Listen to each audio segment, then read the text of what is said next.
All right, welcome everybody. This meeting is being held pursuant to and in compliance with ordinance number 20A14, an ordinance to ensure the continuity of government during the COVID-19 disaster. The committee members who are electronically present at this meeting are Ann Johnson, Jesse Warren, Sage Bradburn, Victoria Walsh, Betsy Solby, Navarre Bartz. Did I get everybody? So, great. The opportunity for the public to access the electronic meeting are posted on the Albemarle County website, on the Board of Supervisors homepage, and on the Albemarle County calendar.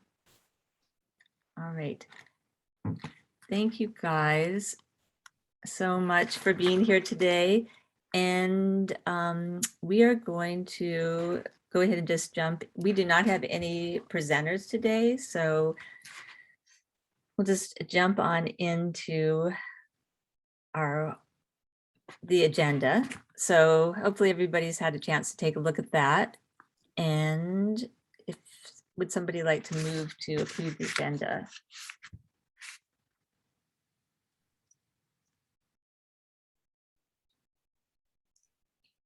I'll move to approve agenda. All right, great. Thank you, Betsy. I'll second it. Thank you, Anne. And then we're just going to go through roll call on that one. Victoria, do you approve the agenda? You mean the minutes? Oh, well, I thought I said agenda first. Okay, Did I say sorry. agenda? Yeah. I'm yes for both. Okay. Does that work? Can you do it that way? Jesse, do you approve the agenda? Aye. Thank you. Navarre, did Aye. I get everybody? And Sage. Sage, was that a yes up for you? Yes. Okay, fantastic. All right. And hopefully everybody got a chance to review the amazing minutes that Peggy put together. They're really extensive. And do I have somebody that will move to make a move to approve the minutes, the March minutes? I'll move to approve the minutes from March. Thank you, Navarre. And a second? I'll second. Thanks, Betsy. Victoria, Yes. Sage, Yes. thank you. Anne, Yes. thank you. Jesse, Sorry, double muted. Aye. all right, fantastic. Thank you so much. All right, so the first item has to do with the recycling FAQs on the county website. They ended up being moved to the RSWA website. And maybe EJ, do you know why that happened? And I mean, it makes sense to have it in one place, but I don't think that they have been updated there. Phil? Right. So the policy for our website is to not duplicate information that a partner has. Instead, we simply link out to that partner's information. We did put some of the medical takeout days, that information on the county website. And then I believe that Peggy was supposed to send something to Phil and then let Phil take it from there. I see a thumbs up from Phil. So that I assume is what's going to be occurring. Phil, do you need anything else from Peggy or anyone else from the committee? I believe, I haven't checked, but I believe they've been updated, Okay. but I will have to read that to verify. So I'll verify. I did get Peggy's comments, but I will see if we actually got that done. Okay. All right. Thank you so much. I do want to bring something up about public information on recycling. I actually swapped out my recycling bin. I had one that was way too large for my house. I finally got it this last week, and it still has a sticker on it saying that 1 through 7 are accepted. Are you talking through Charlottesville? Yeah. Yeah, so that's not us. Okay. That is the fog of confusion of recycling in Charlottesville, Albemarle. Okay. So so that is something that, if we can't address through this group, that I'm happy to go and Yeah. address just through their website. Is that what you would suggest? Well, it'll be done. Well, when what was his name? I can't Jay. remember. Jay, thank you. Was here. They say they're recycling everything they collect. So Okay. WGFL. The university does their own thing too. So I try and just mind our own P's and Q's, so to speak. Understood. Thank you. Lots of landmines out there. So I will check the facts page. All right, thank you. And the next item was, I have not reached out to John Coles to follow up about the recycling and composting in the Albemarle County Public Schools, but I was appointed to the ACES committee, which is it's a new formed advisory committee to the school board on environmental stewardship. And John Coles is on that committee. And so we just had our first meeting. So I plan to follow through with that, but haven't quite done that yet. And then the next item is Peggy drafted a letter and sent it to the Board of Supervisors on subject of artificial turf. And I thought that if that's okay with you guys, that we could talk about that. I put it sort of on the end of the agenda for further discussion. So we'll just go ahead and leave that there. And Jesse and I were supposed to get back to Jay Zook, and Jesse and I still have to do that. Yeah, and I got your email, Christine. I would appreciate you taking the lead on getting us together. I had a lot on my plate lately, Yeah. but we can talk about that offline. And I do want to kind of bring that up again when we get to ops. Okay, great. And then we had talked a little bit about at our last meeting about the paper sort facility, and that there has been some funding approved for that. And I was wondering if Phil wanted to add anything about the situation, just an update around that.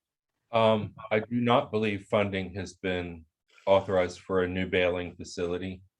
We had I think it's technically called a preliminary engineering review done by our consultant for a baling facility to be located, and they used some proffered land that the county was going to get as a sort of a straw man for siting.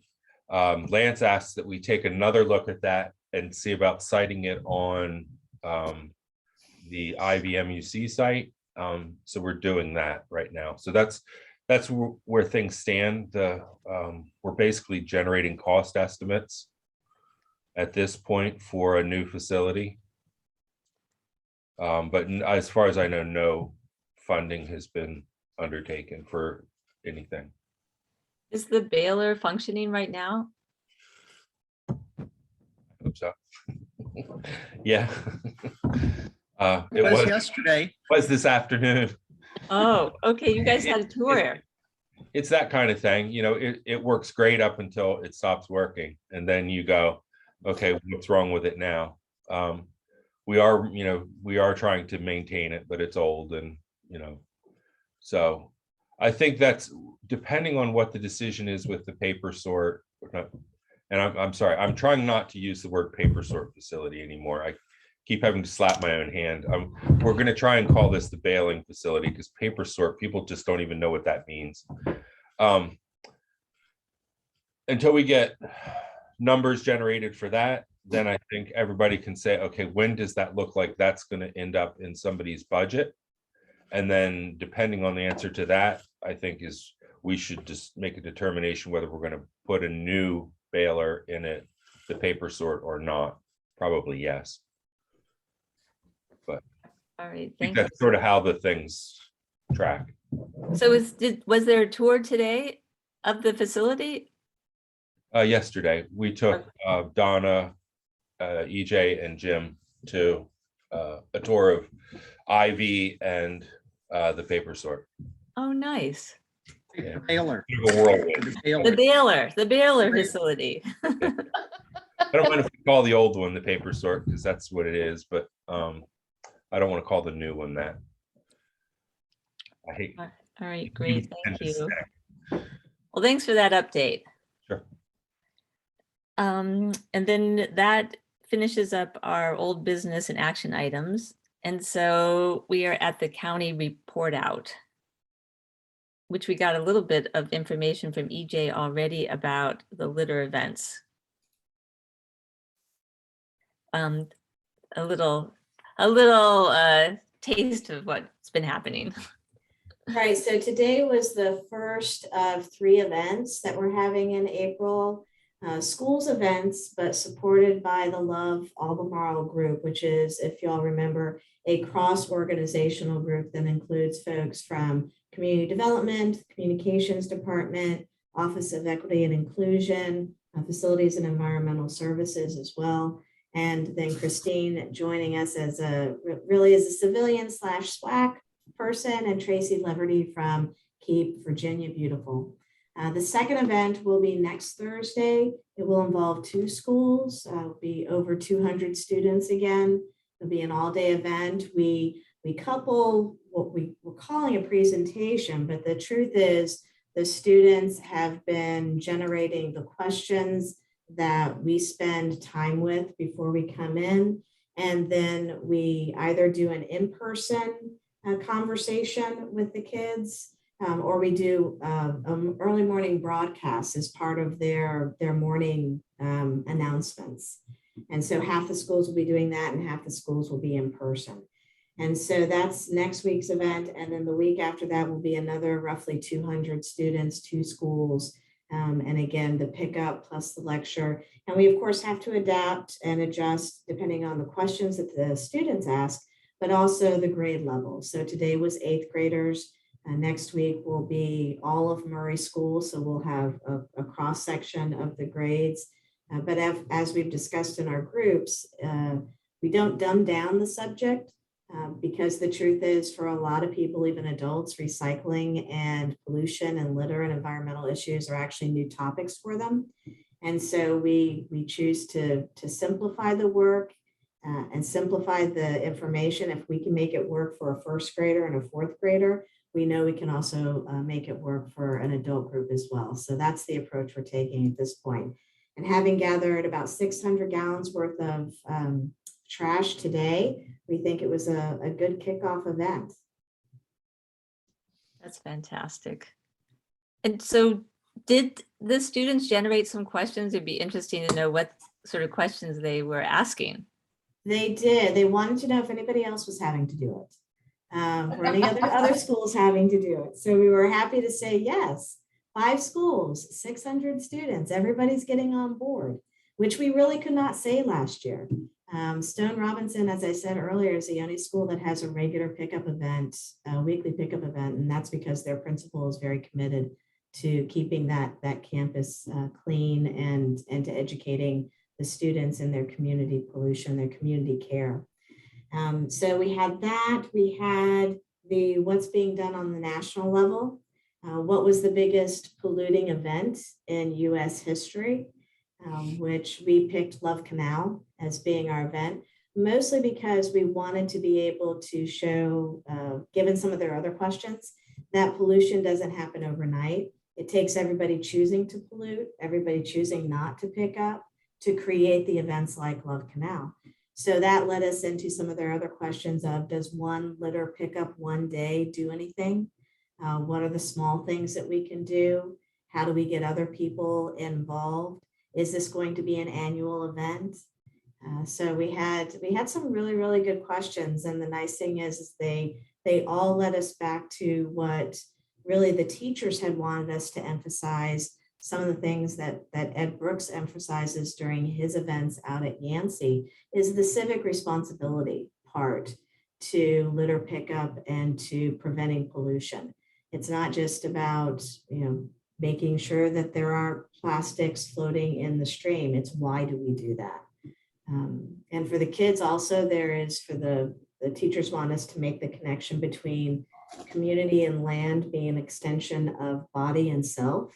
So we keep our bodies clean, we keep our homes clean, we keep our environment clean. So because they're at that stage where they're beginning to make those connections, the teachers want us to be able to loop that all in, and it worked really beautifully. That Great. sounds great. And I think it's just interesting how much trash you picked up, because that was always like, you can expect it along roadsides. So it's sort of surprising that there was so much.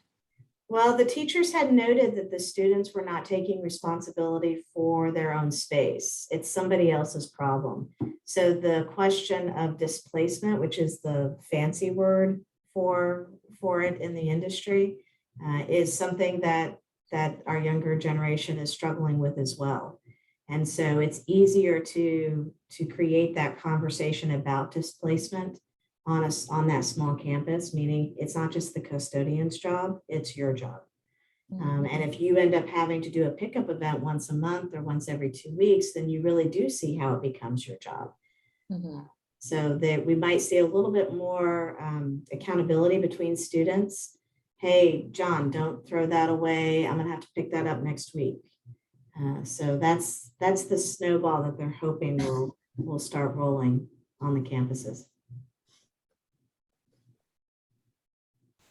I have one more question though. I'm sorry, I don't want to monopolize this, but just wondering if the topic of recycling in the school or composting in the school came up, or if you had gained any insight as to how that's handled at that particular school. It didn't come up. We know that, again, it's back of the house right now for the kitchen area only. So it's not something that's accessible for the kids, for the students. But we did bring it up when the question was asked of what can we do? So we broached the subject of recycle, reuse, renew. What can you do to reduce your waste? And then what can you do at home as far as composting and things like that? So we were able to bring that into the conversation, but that's not something that was generated from the students. And what about the treat? But the treat, I have to say, that was a large bone of contention within the group itself. Is tangerines and oranges were presented as a treat by the group, and it was sort of kiboshed by the reality, strongly grounded in reality teachers. So we ended up going with snow cones, which the paper is compostable. And I will say that I couldn't feel my hands for about 30 minutes since I was the snow cone ice packer, which is fine because after the first 15 minutes, the pain goes away and you're just, at that point, you're just packing ice into cones and passing it down. What was interesting is the kids knew there was going to be a treat. And one of the questions was, is this going to be an annual event? Oh, and by the way, we don't need the treat.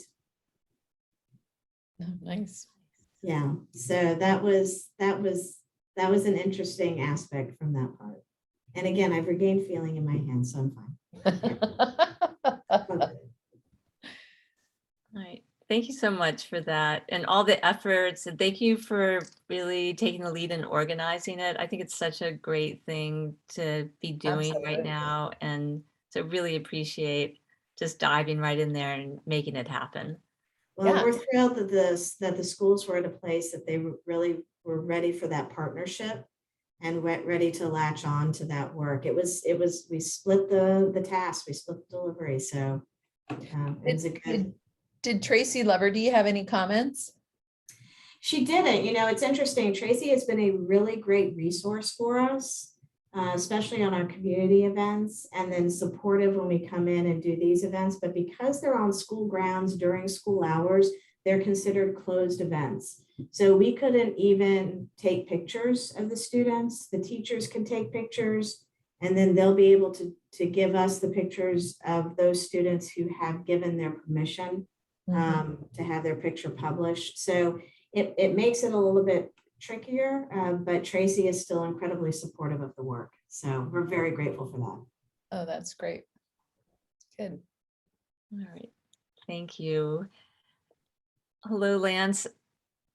Is there anything else that that you guys want to share with the group before we move on? For the Did I miss any questions that I would have been handy to have here if I had been on time that I can try to answer now? No, we are going to, for further discussion, talk about the HOLA requirements and some of those other kind of bigger topics. So, no. Just really grateful for the village that's come together with EJ to make all this happen. It's been wonderful to watch, better than I certainly hoped. Yeah, absolutely. All right, thank you. So we're going to move on to the planning vision group, and Peggy's not here, but I don't know if Navarra wants to add anything to or report out anything. Yeah, we didn't get a chance to meet this month, so there's not really anything new, just kind of this, I think we emailed back and forth a little bit about some of the more long-term things, but nothing, I don't think anything super new or anything. All right, yeah, there's been some disappointing, I'm sorry, just disappointing news about the single-use plastic ban and various other things from the governor's office, but we'll carry on. And then we've got the ops group. Jesse, I'm gonna let you take it. Thank you. And I'm going to apologize in advance. My headset just started beeping at me saying it's low on battery. So if I disappear, I'll reappear again in a minute. A couple thoughts before we proceed. We had a meeting scheduled for last month. Excuse me.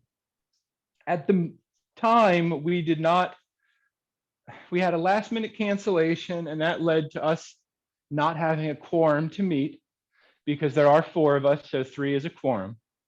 We were informed by EJ, regardless, that those meetings are, shall we say, strongly discouraged by Mr. Campner, and we should not have them anymore. I'm fine with this, but just recognize, just like Navarre said, without being able to get together and move action items along, it's hard. But we did get together and look at each other and tell jokes, but we did not discuss any SWAC business because, again, we did not have a quorum and the meeting was not, in fact, allowed. The other thing I wanted to mention is, in a word, I got a lot on my plate right now, and if somebody else wants to step up to lead ops, I'm all ears. I've been doing this for a while, and I could be doing a better job, I feel. And I would be open to somebody else who would like to do this. If there's any volunteers, feel free, or come to me and we can talk. I remain committed to serving out the rest of my term through 2023, but I don't know that leadership of the ops committee is necessarily something I'm able to do with everything on my plate. So I wanted to put that out there for the group as well. Hey, Jesse, Monty, sorry, I know I canceled last minute. I had to fire my client. No problem. No sweat. But we can't meet. That's what EJ said. Why can't we meet? Yeah, EJ, I'm looking at you. I wonder about that as well, because the outreach group met and we didn't have all of our members. It wasn't the quorum. It was, again, EJ, help me out if you're still here. I am told that Greg Campner says that our interpretation of having meetings outside of the picnic table is not a legal interpretation. This is I Phil. do. Listen. I'm a business guy. I'm going to maybe mute myself for a second. I get deals done all day, and I want to make impact on our community. And I'm here to make things happen. And people know you give me marching orders, I'll go get them done. And I want to have an impact. If somebody's telling me I can't meet, I want a legal reason I can't meet to better my community. There's got to be another way around this. That's just stupid. I'm gonna stop talking. Yeah. I feel that we're, go ahead. No, I sort of feel the same way. I don't know if this is a conversation to have with the Board of Supervisors, and obviously this is some regulation. I work, with the governor's task force, and we have sort of comparable issues, but quite frankly, they seem to be a little bit more creative in being able to address them. This is a volunteer group trying to do the work for our community. And this is such a barrier to progress when, we're relying on volunteer, donation of time to do the work for the county. And we have this frankly ridiculous rule that prevents people from doing the work, but we're not elected officials. So I really am challenged with, I think we've gone through every hoop we can think of to comply. So I don't know, Don and Jim, if you guys have any recommendations. I'm not speaking for the county attorney, but my understanding is it relates back to the FOIA law and the authorization to have subcommittees. And we run into the same thing as elected officials. We cannot have more than 2 of us together for any conversations. It has to be in public meetings that have been advertised in advance and those sorts of things. And so, but I'm not speaking as the county attorney. That is something that you have to get the legal explanation from the county attorney on what is and is not authorized. And one of the questions is the authorization of a committee like SWAC to then establish subcommittees.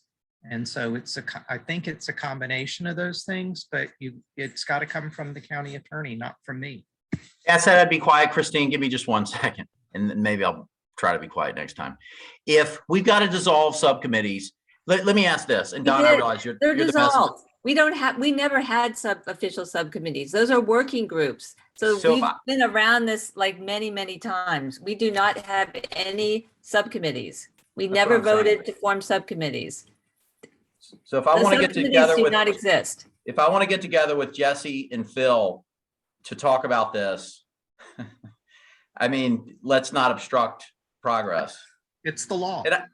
And whether you call it a subcommittee or a working group may be a difference without a distinction. But it is the same thing with every one of the committees that is under the Board of Supervisors. You cannot have 3 people together talking about the stuff related to that committee unless you've complied with the FOIA law.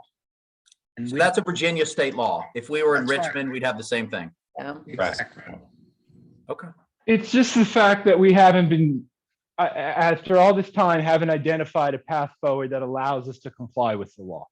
Mhm.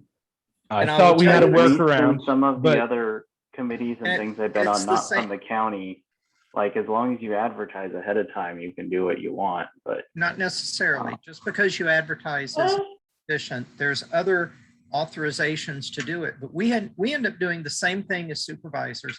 We have to have multiple meetings of no more than 2 supervisors for the county to give us information, because if there are 3 of us there, it's a public meeting and we have to advertise it and all of those sorts of things. It is complex, it's convoluted, it ends up taking up way more time, but it's the way the law is written.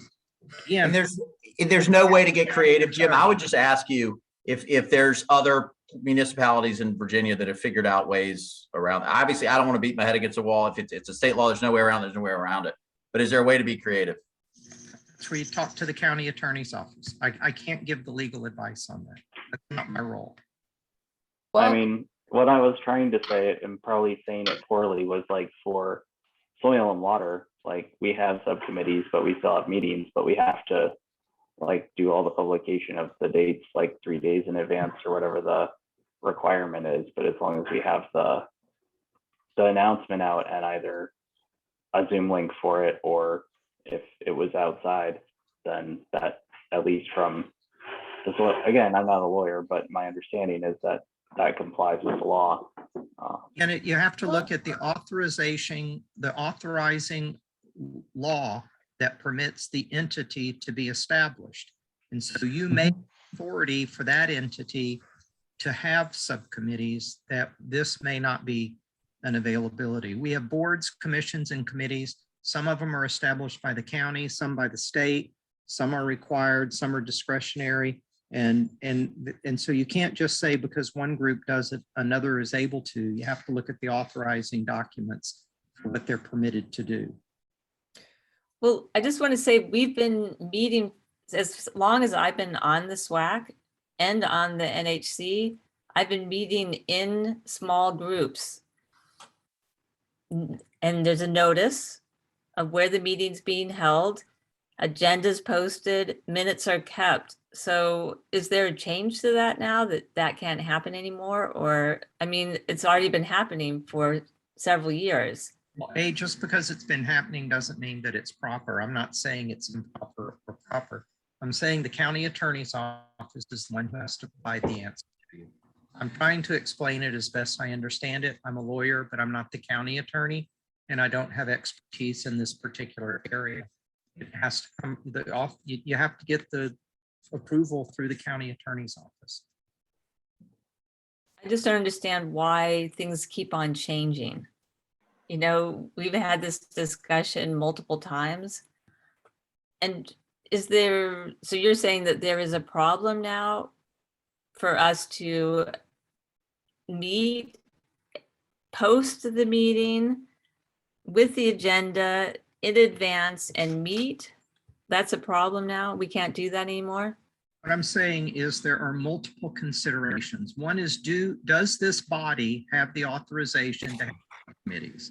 If this body does, and it may or may not, then you have to comply with other procedural rules in order to then be able to have those sort of meetings. And I cannot answer those questions. That has to come from the county attorney's office. Well, just so we can move on, it might be useful for a group of us just to meet with Greg Kantner. I will tell you, doing the How? task Greg force, we have Greg is retired, but we do have Cynthia Hudson is our interim contract county attorney. And so I think the request would go to the county attorney's office to schedule a meeting. I don't know which attorney it would be that you would meet with. Well, this is the same thing in the state, but to your point, Monty, I think at least as a citizen of Virginia, what I see is this is just a huge hurdle, both at the state level and local government level. We should just talk to our representatives that this law needs to be modified and clarified because it is so restrictive. But That's a different conversation. yeah, it's a different conversation. And Don, Yeah. everybody, I apologize if my tone was whatever. I was frustrated, but and I do think it's stupid, but I realize now that it's a law. So thank you.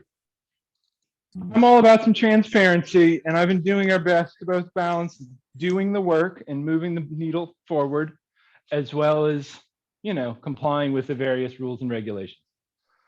And so with that said, I'm not going to advertise the date for an ops meeting because I don't see a path forward for that. So with that said, we've got a couple of updates.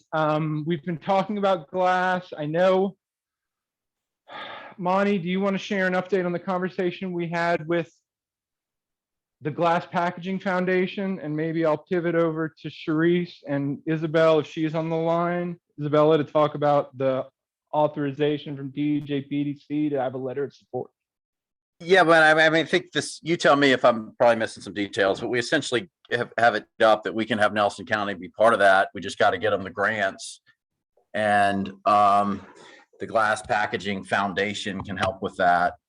And then I think we're off to the races. I think Nelson County wants to do it, right? We can pay for their facilities and everything, but we need to have another conversation with them to make sure they're on board, but they've got to get those grants, right? Right.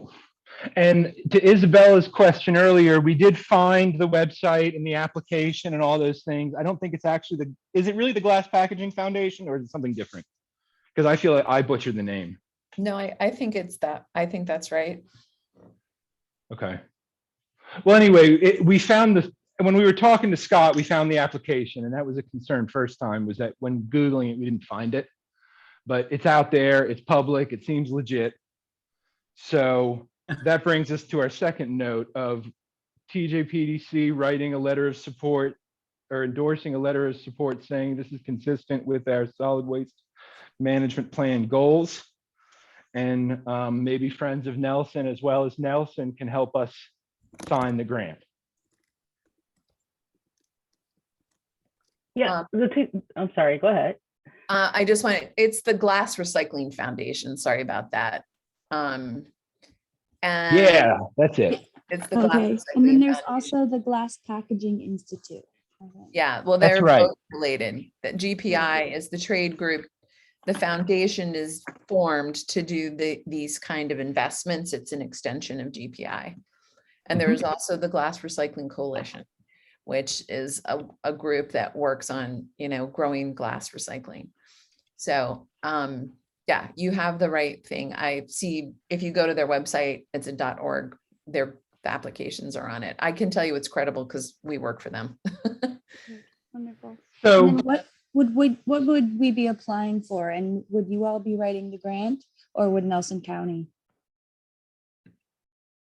well, what we are applying for is $10,000 toward another $10,000 toward a $40,000 effort with Nelson County. So we think we've secured 10.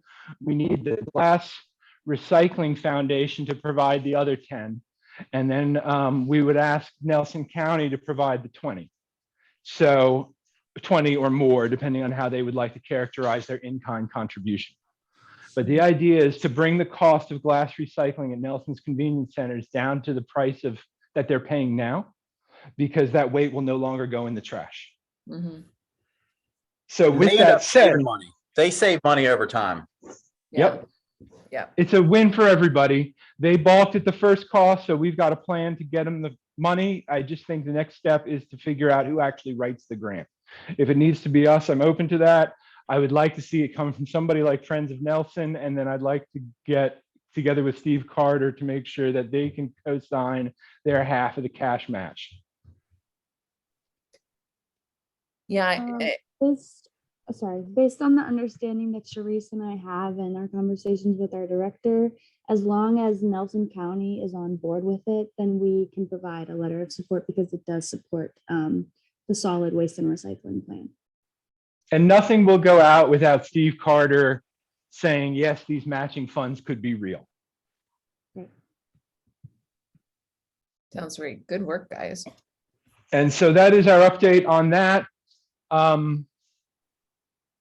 Monty, do we have anything to share about school composting that hasn't already been shared? Yeah, Or I had anything else? sorry, I had another client thing. I had 4 that I got late. So anything, Christine, is up to speed on the composting, I think, as anybody, right? Yeah, I think, I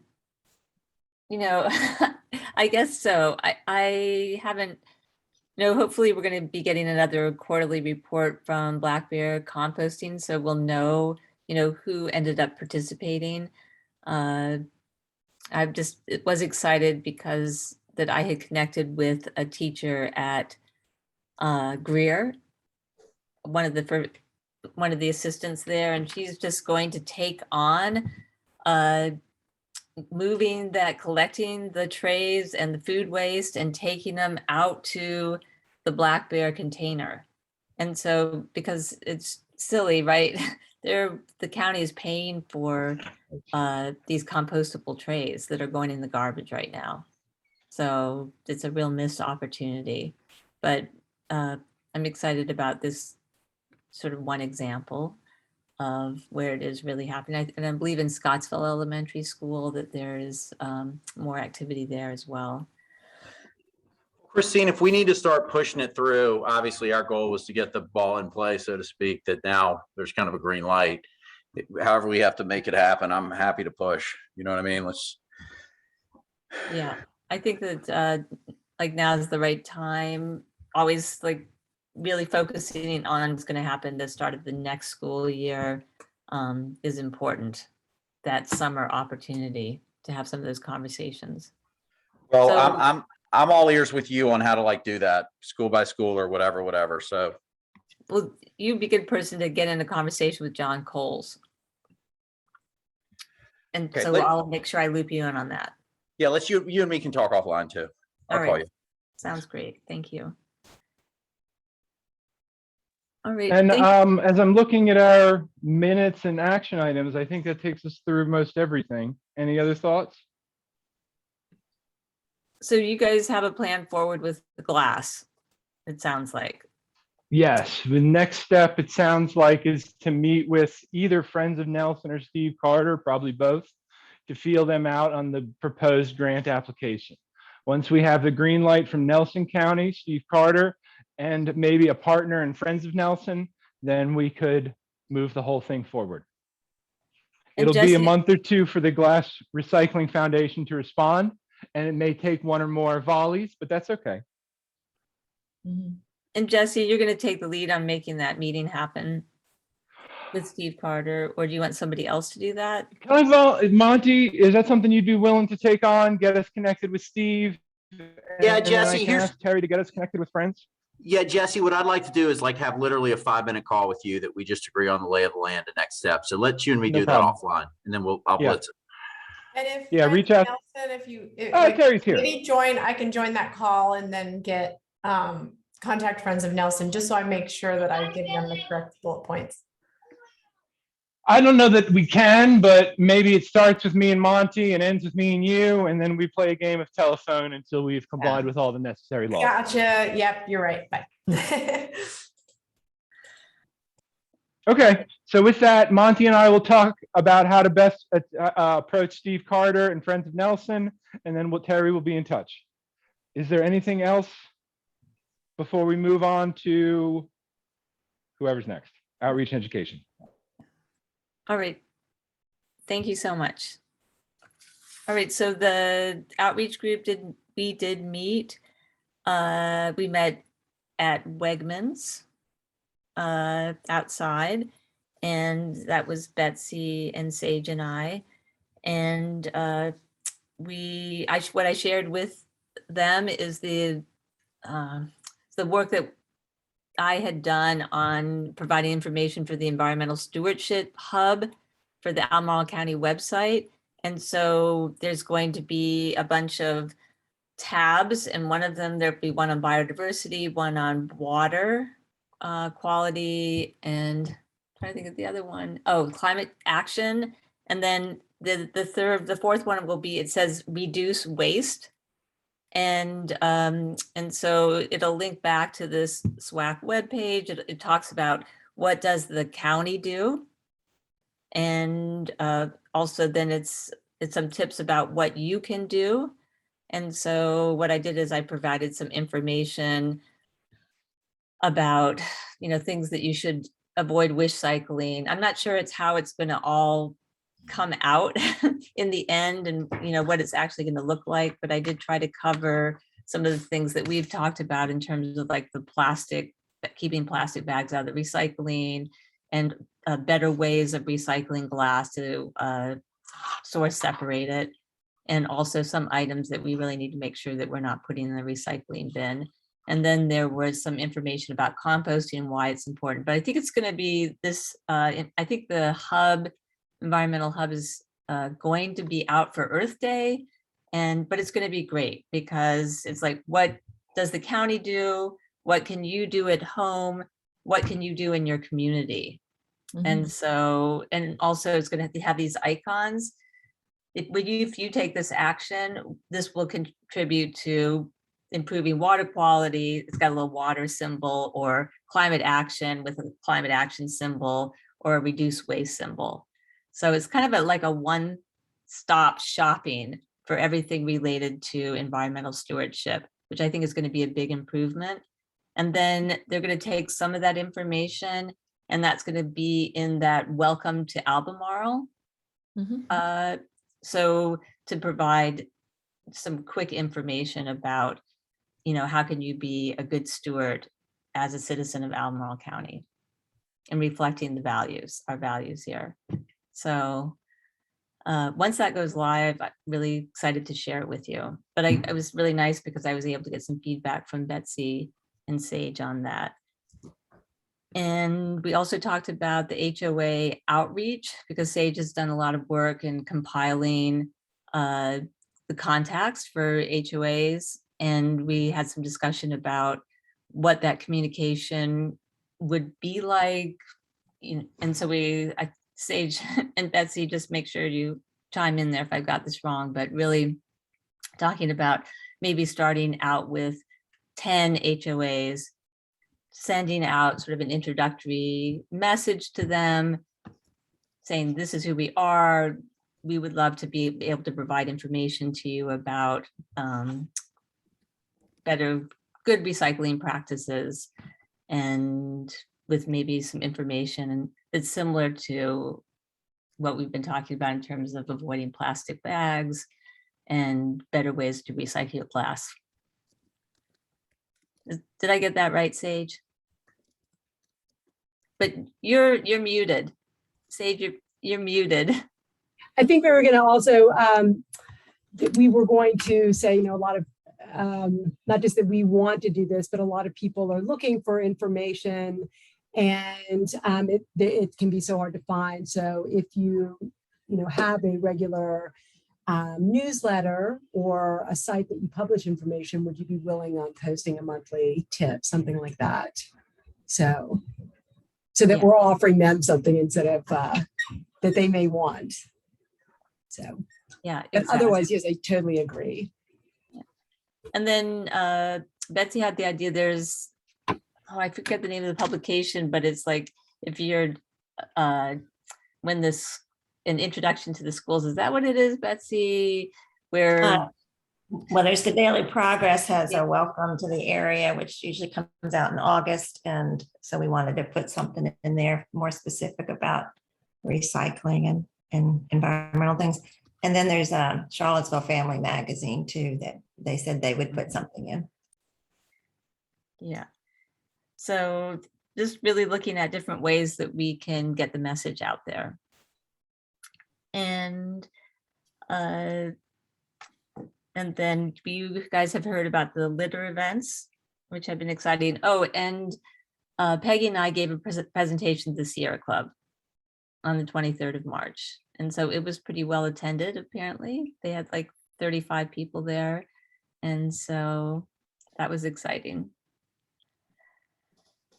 Great. Yeah, and also, oh yeah, I had a student from Western Albemarle from the ESA program came out and interviewed Betsy and I, really interested in recycling and learning more. So that was great. And I think this is going to be one of her capstone projects.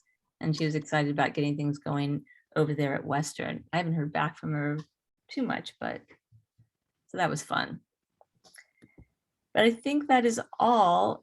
And we actually would like to have another meeting on April 28th at Wegmans at 5 o'clock that we will post. Is that okay? Unless I hear otherwise from somebody that we can't do it, I will post the agenda and everything. All right. And oh, Navar, do you have a question?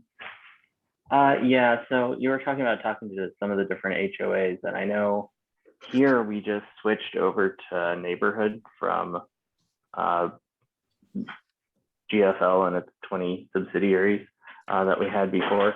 So I don't know if and they have like a link to the Republic because they run their recycling through Republic, it looks like. But I don't know if we've talked to Republic because the website that they link to is not it's very vague.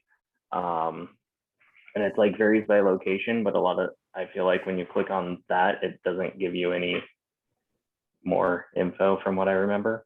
So I didn't know if it'd be useful to have a conversation with them like we did with GFL about some of the more specific nuances of how things work here. I have had a conversation with the office manager, and I've shared some of the things that we have spoken about, but all their material gets taken to Vanderlyn, where, you know, the Zions Crossroad transfer, and they're pretty much just following, as long as it gets taken and nobody complains about it, they seem to be fine with that. And the other thing that's interesting about Vanderlyn is that I was at Whole Foods a couple days ago, and I noticed that they have one of their dumpsters sitting out there, and I peeked in, and that's where they're putting all their bags of plastic bags and all those number 5 containers, along with some other items that don't look like they can be recycled. So interesting to know what's happening there as well. But Navarre, I think it would be helpful if Neighborhood Disposal heard from someone else. So I encourage you to give them a call and reiterate some of the things that I had spoken to her about as well. But I did have a long conversation with the office manager. She's really nice. All right. So then we have a list of things for further discussion. And one of them, it has to do with the hauler requirements. And so the last way that we left it in our meeting in March was that we were going to have a smaller group, like a task force. So Lance, I think that was your recommendation. I don't know how that works when we're not really able to meet, if we're not able to meet. So to kind of go through, get to create an outline of how to proceed. I can look into that. I'm a little bit confused by what may have changed between what's worked for the last 6 months. That there's been no new guidance. So I offline asked EJ to talk to me about, you know, the circumstances of that, so I can better understand it. So I can get back to you with some clarity on that. I don't think that that the interim county attorney, who's only been on board for a couple of weeks, is probably fully up to speed. I do know that they're looking into some new state guidance that will be effective soon about FOIA compliance and virtual meetings. And I don't know if that influences what may happen with board appointed committees specifically. So I was in a meeting yesterday with her and one of the other attorneys, and that came up. So they're pulling together a group of people to look at that new guidance that's approved by the state but not effective immediately. So that may make some changes, but I can definitely circle back with you on that. And so in the meantime, if we want to make progress on those hauler require updates, because it sounds like the chapter 13 was updated by the board just recently to looking at clutter.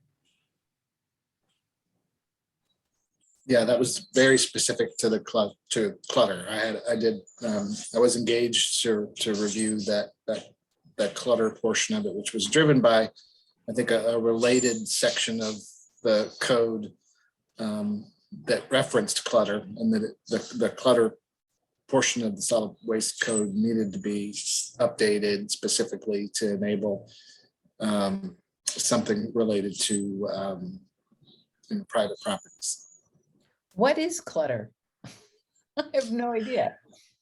I believe that came before the board. I really think it's some element of the definition of waste on private properties, and whether it's something that too much clutter is something that could be enforced as a code violation. Oh, you mean like my neighbor that has 15 cars and trucks in his front yard? Yeah. Okay. I think I recall that's the substance of it. I was only indirectly involved Okay. to see if I had any concerns with what was being proposed. Mhm. Clutter was, and again, the county attorney can give the better definition. Clutter was added to kind of expand beyond the difference between, trash and waste, because something may have some value. But for example, vehicles, in areas where it's applicable, I believe you can only have 2 vehicles that are sitting around like that. You can't be growing a dozen of them in the woods.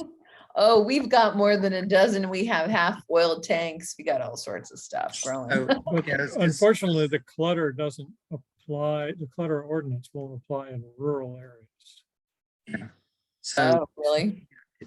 yes, as Jim just said it, and Lance was talking about it, it depends on where you are and what we're talking about, but it does give the county now the opportunity to compel that some properties be cleaned up. There's some exceptions for agricultural equipment, but again, that is where there's an actual agricultural operation. Oh, interesting. Well, I think it's a good thing to make that distinction. And I actually read about it.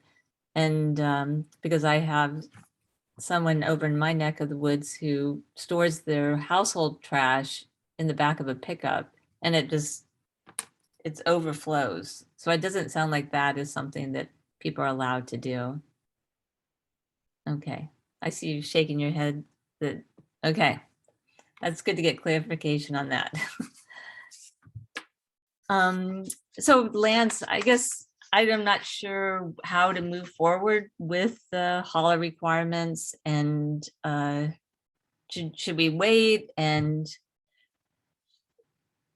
make a decision after we know whether it's possible to meet, how to make progress and to move this forward? Well, maybe you and I and Peggy can get together after I've had a chance to touch base with EJ and confer with the attorney's office. Maybe like next week. I Okay. have a question. I thought one of the reasons that we were sort of in this holding pattern is that from the research that GBB was doing, you thought that maybe we would want to change some of the language in our recommendation. Is that not an issue anymore? I mean, can we move forward with what we have, or are we thinking about, did the GBB research change anything that we would think about? I think it changed to a certain extent things that we were thinking about. I think it's better informed information about options that are available for what specifically the committee was looking at previously around data, but provided a lot of insights about other opportunities that I think are important to us to consider, that are related to more than data, but management of the environmental impacts of solid waste collection in the community. So does that mean you think we need to change the language? In our, we had made some suggested language changes to the ordinance. Do you think what you just said would impact that? Okay. Yeah. All right. Okay. Well, hopefully we can move forward on that one.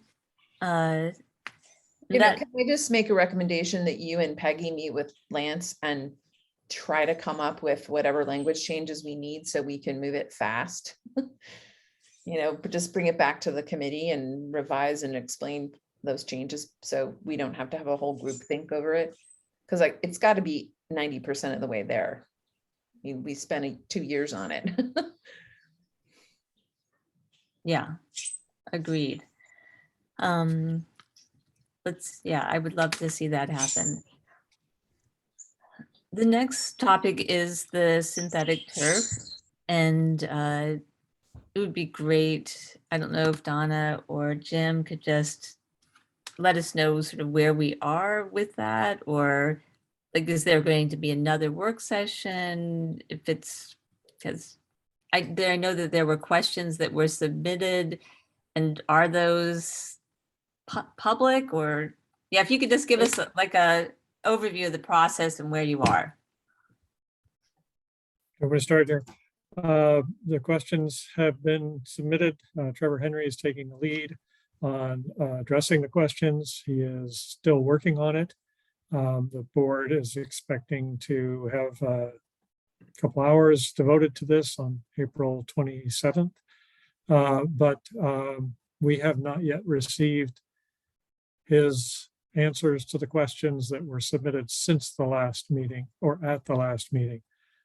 We've had some communications back and forth, but not what I would consider, the answers. And he's working on something and he'll get it to us. So some of the things that you raised in connection with this meeting, we just don't know yet. Costs, for example, of various things. So I guess one of the, I think I expressed in the email the concern about, has anyone really looked at what's going to happen to that material that's pulled up from the 3 high schools in the upcoming year? Is that one of the questions? One of the questions that definitely was raised was what's happening with respect to the high schools? What are their plans to replace this? Anybody estimating how much that's going to cost? All of that has been brought up at some point or another, but I have not yet heard answers. And I hope that, will there be some analysis of the climate impact? Because I listened to the work session and I didn't hear anything about climate action in that. The climate impact of, comparing both of those. Lance? Thanks. I'm one of the team of 5 people who's working to answer those questions. I took the day to work from home, which I never do, to spend on this. So I've spent 8 hours. That's why I was late. I got distracted. Getting in the weeds of editing everything and making sure our answers are clear.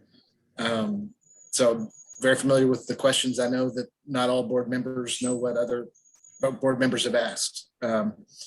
But there was one concise question about climate impacts of synthetic turf versus grass. I wrote the answer to that. So you'll be able to see that. We intend to hopefully wrap up everything by Monday. We did get more questions today, and some of them are a little complicated. So that may delay us, or we may have to do more than one. But regardless, there will be a formal agenda posted like any board meeting for this budget work session. There'll be an executive summary that will be include the questions as an attachment plus a number of other attachments.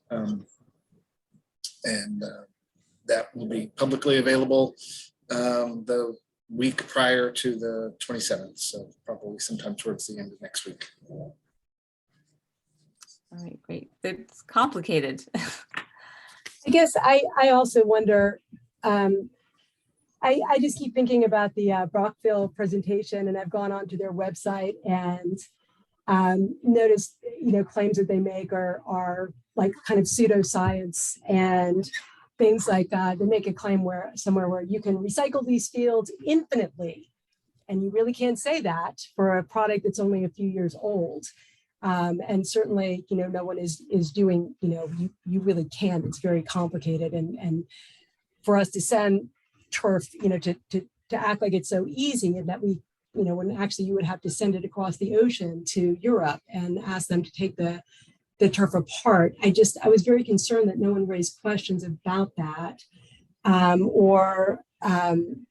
Things like on their website, they're like, well, our infill is 33 degrees cooler than turf with chrome rubber, but they provide no information about, the methods used. I mean, was that a study that was conducted under full sun in July, or was it, on an evening in autumn, or was it during a cloudy day in winter? And so, I was very concerned to sit in on that meeting and have someone make claims and that were just, not you could just poke holes in them so easily, and that there weren't questions about that. And so I'm really hoping that there will be, someone to address and to talk about, the science of that. And so that, someone can't just come in and say, well, it's organic turf. And as during another conversation, someone else raised the issue that if it was organic, it could degrade. But if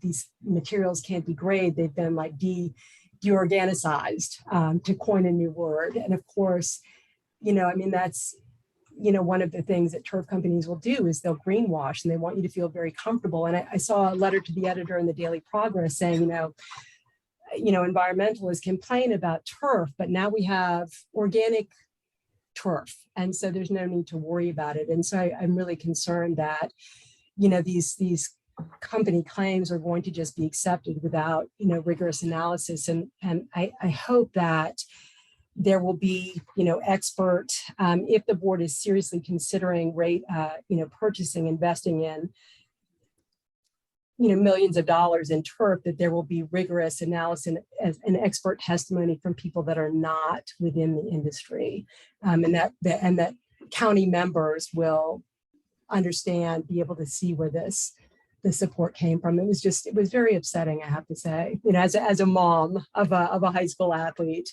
and as a county member. So I just wanted to say that.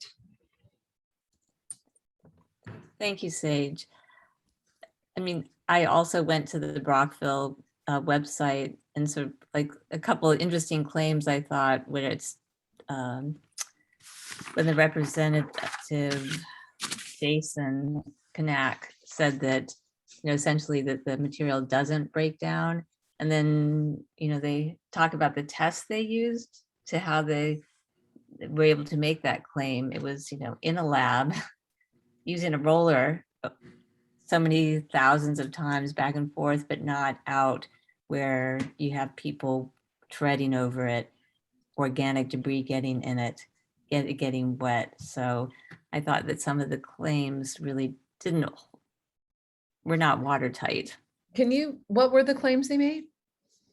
That particular material that is completely organic and it's not treated never breaks down.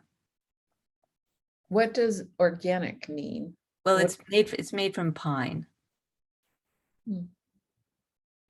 That doesn't make it organic. But I'm just wondering because, there's the Federal Trade Commission guy, is the guidance for making any kind of environmental claim. And that being from pine does not make it organic. And in fact, there's a very strict regulatory definition of what an organic claim means. And USDA actually governs that claim. Oh, I think it's just that it was a material that doesn't break down. I think that to say that this material will never break down, I just find it hard to imagine anybody making that claim. It has to be chemically treated if it's not going to break down, because, organic matter breaks down. That's part of the definition of organic matter. So not organically grown. Yeah. Yeah, so it was interesting. And also some of the statements about the long-term maintenance, like in one part of the presentation, in order to properly maintain the fields that they, in terms of liability, that they had to be measured daily. And that was in one part of the presentation. Then later, when asked about the maintenance, it suddenly became like twice a week. So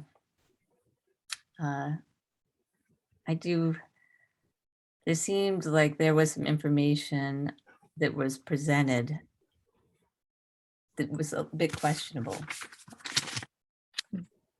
as I reviewed it. But at any rate, we will look forward to tuning into that on the 27th. And the last thing in the last 15 minutes is sort of looking at a review of the 2015 long range plan. And And so I can share my screen.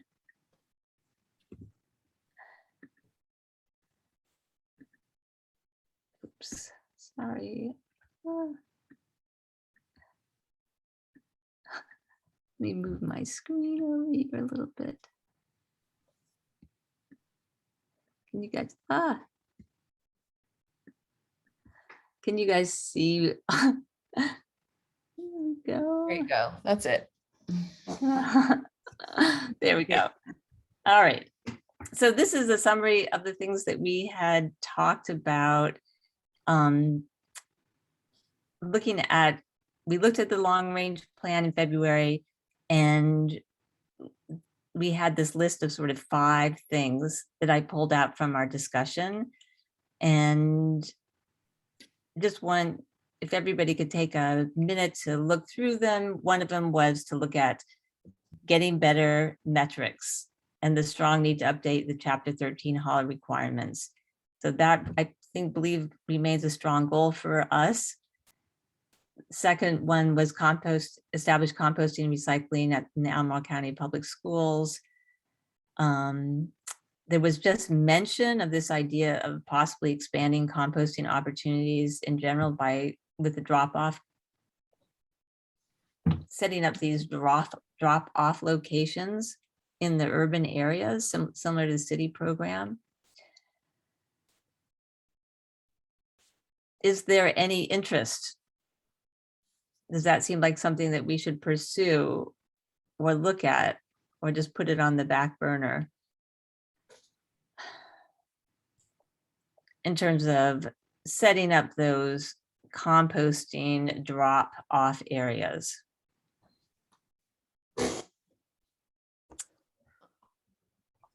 Well, I mean, what do you want? Are these, I mean, these are all the things that came up. These seem like all priorities. Are you trying to figure out what's most important, or? Well, are these things that we want to work on or add them to our list? I think the metrics, for me, that is the most important. You know, if given how difficult it is to get anything done, you know, I think we've made big gains in terms of, you know, helped with the website. We've done that ordinance years ago. It's still churning. You know, I guess I'm thinking we should only have a couple of areas of focus. If we get, I mean, it sounds like there is some, at least, work going on looking at the paper sort, what is now not a paper sort, but a baling center. If that happens, that opens up a wide opportunity for other things. I mean, we could talk about polypropylene collection then.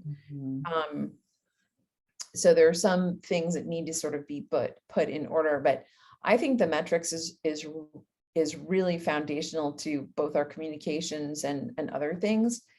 And the fact that we have no insight on that, you know, to me, that's a big piece of work. I'm supportive of, you know, the school thing, absolutely.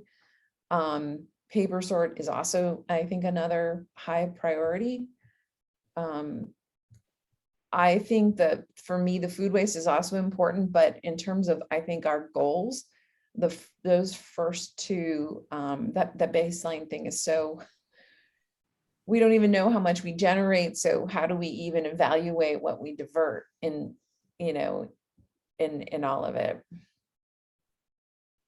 And also it was interesting, I believe everybody got the information that Liz sent around about just like keeping a list of things that are being recycled and waste. Did everybody take a look at that with the, what is it? With the Rivanna Water Authority? I did. Did anybody see that? She just sent that out. It was an interesting list of just like internally one agency taking it on to look at what are they recycling and estimating that and keeping those metrics. So it was an interesting example of that. Did she actually, sorry, did Liz, I don't remember if she said how those figures were collected. They said Republic picks up their stuff. Was Republic weighing that stuff? I think that this was, I got the impression that it was being done internally before Republic picked it up, but maybe we need to get more information about that. Yeah, that would be helpful. Yeah. So does anybody else have any thoughts? We could prioritize these items, or is there something that's not on this list? Is everybody in agreement, really? The first one, establishing better metrics through that chapter 13 hauler requirements. I don't know that the two have to be related. To be honest, I think that the chapter 13 are probably going to give us gross weights of things, but it's not going to give us itemized information. And what we really need is, we need a waste sort in the county. And it's not that hard. If people know how to do this, I mean, GBB does it day in and day out. We need to have a waste characterization study that talks about how much waste is generated in the county and what is it? How much of it is food waste? How much of it is plastic, metals, glass, all the other things that are typically accounted for in a waste characterization study, because that's your baseline. You get a sense of how much of recyclables are being thrown away. We just published a study. Virginia recycles about 23% of its aluminum cans, which is the most valuable part of our solid waste stream. So it suggests to me that the amount of recyclables that are in our waste is really, really high. I think for PET bottles, it's 9% are recycled, one of the lowest rates in the country. We might be doing a little better locally, but if you don't have a waste characterization study, you don't know what you're pushing against, and it's very hard to communicate and educate about performance if you don't have that. And the hauler requirements are going to tell us how much tonnage of trash and how much tonnage of recyclables, but they're not going to break it down for us because they won't know. They don't have composition insights. So how do we go about getting a waste characterization study? How does that happen? Well, I don't know, Lance, if we still have access to GBB, but I mean, there's a lot of different ways to get it done. It's sampling. Basically, you have to have a representative sample of trash that's generated in the county, and people sort it. And then you model, based on your sampling, each household is generating X amount, the composition looks like this, and you develop sort of an estimate of what the county looks like. So it's not an absolute measure, it's a modeled measure, but this is done everywhere. I mean, this is how you do solid waste planning, is you have to have an idea of how much and what it is. So, consultants like GBB do that all the time. You can do a more informal study. We could work with UVA or work with other students to do something similar. I think Virginia Tech probably has a group that does this. So I think figuring that out would be part of how you develop that baseline in the county. And it should be foundational to the climate action plan, because then it really tells you what should we be focusing on, food waste diversion, because 40% of our waste is food, or maybe it's less and we're doing better, but it helps inform whatever your recovery strategy should be. So we also don't get figures on what's actually being recycled, like from McIntyre and Ivy. Why can't we get those figures too, to know when we're improving on that? Phil shares those by material.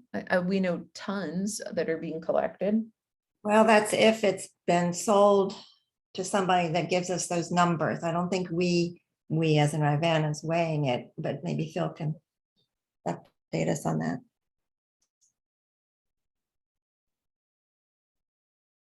Oh, he might not be on anymore. Yep. Yeah, Phil did share it with Betsy and I, and it was like this third hand And also the materials look like they're being combined as well. So it's a little hard to sort it out when you look at those figures. So that's sale. And recently, when the baler was broken, they sent all the plastics over to Vanderlyn. Again, we don't know what's being done anyway, or weights on that kind of stuff either. Yeah, we have a lot of work to do. There's no doubt. The what's combined, I understand, is the PET and the HDPE, right? Yeah. Oh, how about the papers too? They end up often being combined. Yeah, but that they're still recycled. It doesn't mean it's not. The It's just sale, that our those numbers. Yeah. And actually, some number that we got, I think Phil gave us, it was just metals. It wasn't separated by aluminum and mixed metal, which that would be a good figure to have too. Figures. yeah, those would be, well, we can talk to Phil about what's possible about that. Because we would really want to know the aluminum, and you sell aluminum for a different rate than you do steel. So that's a little curious to me that we don't have better data on that.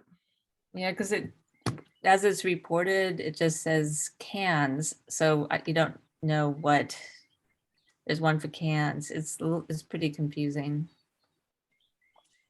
A limiting factor for Ravenna is that they don't have scales at the paper sort facility.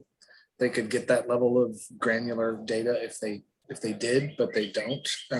So the note here on the paper sort mentions that I shared the paper sort study. There is a new study under, in progress right now. We have county has a property that's proffered to us that we're doing a study about potential uses of right now, which includes a convenience center and had included the paper sort and still can, but the new study got resulted in a smaller footprint for the facility than had been anticipated in the prior study.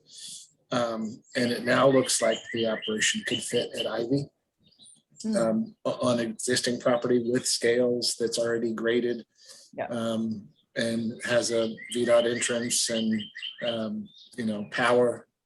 So the cost to do it there is markedly lower than any other option we've looked at before, and would have the added bonus of having existing scales that we wouldn't have to pay for, but that as they bring in specific waste streams, they could weigh them before they sort them, so that we would know exactly what the throughput is. Yeah, that would be perfect. That's really good news. Isn't the paper sort behind the recycling, whatever the company is, and they have the scale? No, but we can't, Ravenna can't use the scale as they go through. I don't believe Gerdau has a scale there. They used to. Yeah, okay. All right. So, and Lance, what do you think about doing the waste characterization study? Is that something that could happen?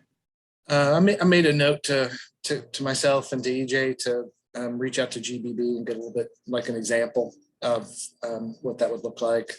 One that's been completed, and walk us through what the steps would be, what the cost would be, so we can understand, exactly what it is and how it would work for us through GBB.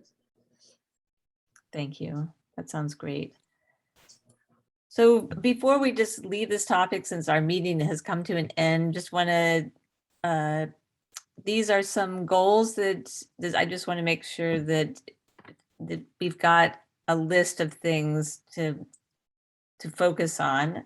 And unless anybody has any other thoughts on these, we will keep them as they are. And with, given what Anne has said about the importance of establishing these metrics, number one, front and center. Navar. I think, well, just to kind of back that up, I totally agree that we need metrics before we can really move forward on anything. And the same for the baling facility is kind of a roadblock for doing polypropylene, which it sounds like basically there isn't a way to recycle here right now because I don't remember if it was you, Ann, or who it was saying that the Whole Foods thing seems like it's not actually going anywhere right now. But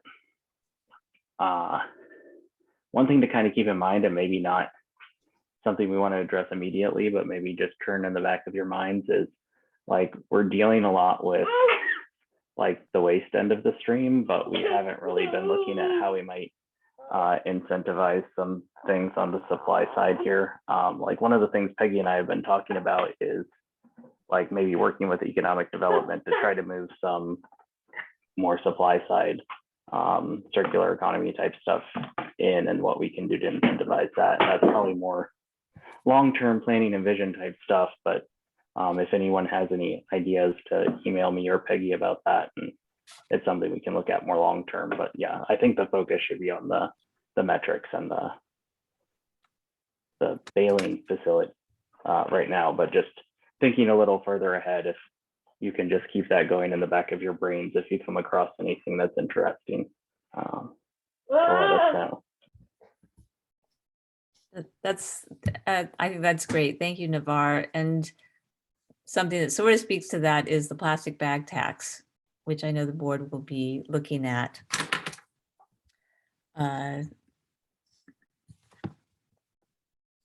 sorry, I have to jump. I got to get onto another call. All right. All right. Okay. Bye, Bye, Ann. guys. Thanks. All right. Well, we are going to go ahead and end this meeting since it is 5:30, and want to thank everybody for your time, and happy Earth Week coming up. Thank you to all you hardworking folks out there working on making things better.